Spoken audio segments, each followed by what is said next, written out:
रुमाली पाककलेमध्ये तुमचं खूप खूप खूप मनापासून स्वागत। आजचा नाश्ता आपण रवा, मैदा, गव्हाचं पीठ ना तळण्याचं टेन्शन, अतिशय हेल्दी आणि पौष्टिक नाश्ता इथे आपण तयार केलेला आहे।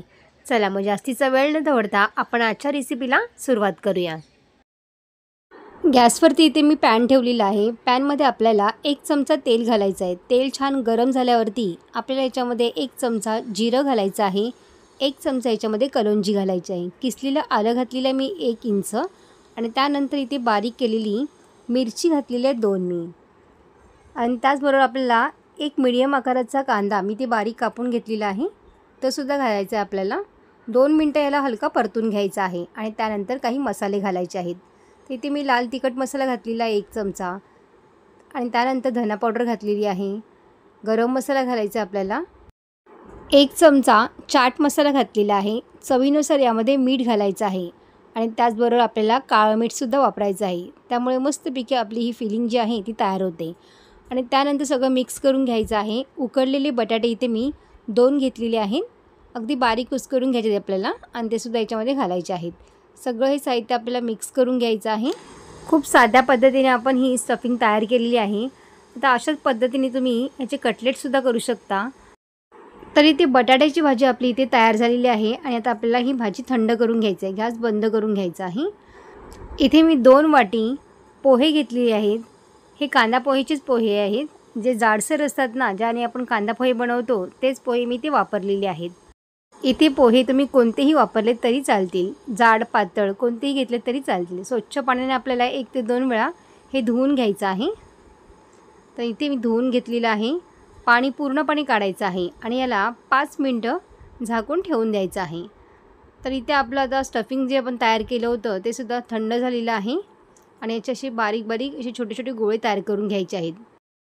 गोळे आपण तयार करून घेतले तर आपला नाश्तासुद्धा पटकन तयार होईल। आता इथे पोहेसुद्धा छान भिजल्या गेलेले आहेत, तुम्ही पाहू शकताय बघा, मस्त एकदम सॉफ्ट आणि एकदम नरम झालेले आहेत। आता यामध्ये मी 2 चमचे बेसन पीठ घालणार आहे। आपण इथं मैदा किंवा रवा वापरलेला नाही आहे, तर इथे आपण बेसन पिठाचा वापर केला आहे। फक्त बाइंडिंग येण्यासाठी आपण बेसन पीठ वापरलेलं आहे। अगदी 2च चमचे आपल्याला इथे वापरायचं आहे आणि त्यानंतर चवीनुसार आपल्याला यामध्ये मीठ घालायचं आहे। हे सगळं साहित्य आपल्याला छान मिक्स करून घ्यायचं आहे आणि जसं आपण पीठ मळतो त्याच पद्धतीने हे पीठ मळून घ्यायचं आहे। तुम्हाला जर हा नाश्ता एकदम कुरकुरीत आणि क्रिस्पी हवा असेल तर तुम्ही जास्त मळत नाही तरीही चालेल। तर आपलं इथे पोह्याचं पीठ मळून झालेलं आहे। हाताला थोडंसं तेल लावून घ्या आधी आणि त्याच्यानंतर असे गोळे तयार करून घ्यायचे बघा। अशा पद्धतीने एक छोटा गोळा तयार करून घ्यायचा आहे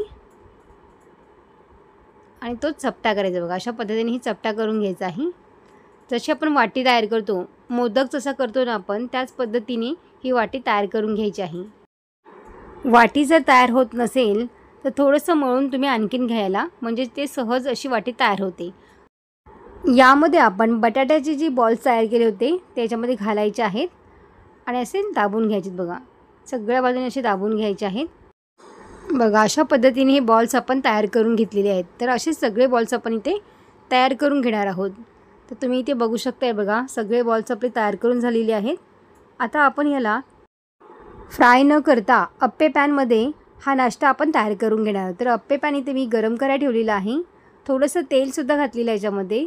तेल छान तापल्यावरती आपल्याला हे असे बॉल्स घालून घ्यायचे आहेत। गॅसची फ्लेम आपल्याला स्लो ठेवायची आहे। स्लो गॅसवरती पूर्ण छान क्रिस्पी होईपर्यंत, गोल्डन कलर येईपर्यंत आपण याला फ्राय करून घेणार आहोत। तर अगदी कमी तेलातसुद्धा हा छान कुरकुरीत नाश्ता आपला इथे हा तयार होतो। रोज रोज तोच नाश्ता, उपमा, कांदा पोहे खाऊन जर खरंच कंटाळला असाल तर अशा पद्धतीने हे क्रिस्पी बॉल्स नक्की तयार करून बघा। सगळ्यांनाच आवडतील आणि खूपच टेस्टी लागतात। तर अशा पद्धतीने तुम्ही एकदा नक्की ट्राय करून बघा। सगळ्या बाजूनी छान कुरकुरीत करून घ्यायचे आहेत आणि लो फ्लेमच आपल्याला ठेवायचं आहे। स्लो गॅसवरतीच आपल्याला छान कुरकुरीत करायचं आहे ते। अगदी एखादा मिनिट झाकण ठेवून आपल्याला याच्यावरती छान कुरकुरीत करून घ्यायचे आहेत, म्हणजे ते छान पटकन शिजल्या जातात। तर तुम्ही बघू शकताय बघा, मस्त आपले बॉल्स इथे तयार झालेले आहेत। आता आपण याला काढून घ्यायचे आहेत।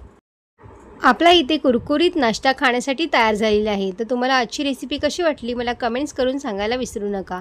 व्हिडिओ आवडला असेल तर लाईक, शेअर आणि सबस्क्राईब करा। बाजूची बेल आयकॉन पण जरूर प्रेस करा, जेणेकरून जेव्हा पण मी नवीन व्हिडिओ अपलोड करेन त्याची सर्वात आधी नोटिफिकेशन तुम्हाला पाहायला मिळेल.